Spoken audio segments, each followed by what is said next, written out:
With a history-making third consecutive NFL championship secured, the importance of Super Bowl II was a matter of opinion. Everything we had done leading up to it would be meaningless if we lost the Super Bowl. In Florida, the Packers were less concerned about the outcome of the game than they were about the future of their head coach. Coach had mentioned on Wednesday, prior to the Sunday Super Bowl, that this might be our last time together. And we looked at one another and, what is that about? I think I looked at Bart and I said, what do you think that means? I don't know, Jerry. It's going to only mean one thing. And so we kind of thought that maybe it meant that he was going to retire. Before the opening kickoff, Lombardi and his team seemed unemotional. But Ray Nitschke, number 66, displayed passion and power on the game's very first play.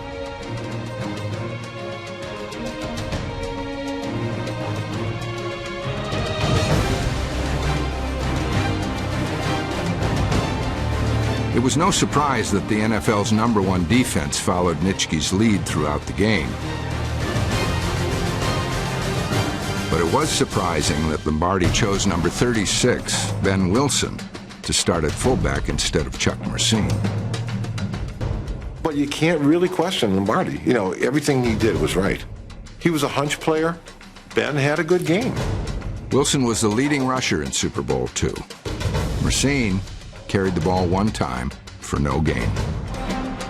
Despite a 62-yard scoring pass from star to Boyd Dowler, Green Bay was less than dominant in forging a 16-7 halftime lead.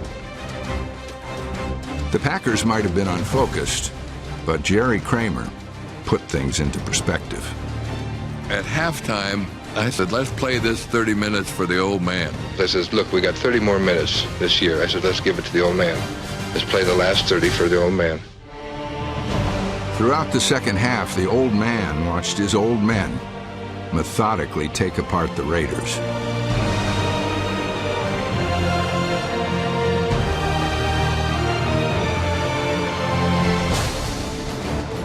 The defense had the final say. A 60-yard interception return by number 26 Herb Adderley secured the Packers' second straight Super Bowl rout.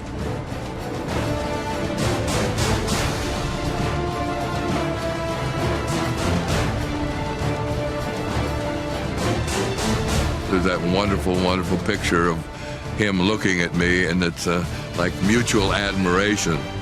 All the arguments, all the difficult times together, and all of his driving and demanding and everything had finally paid off for me, and I finally understood him, and there was that wonderful emotion passing between us.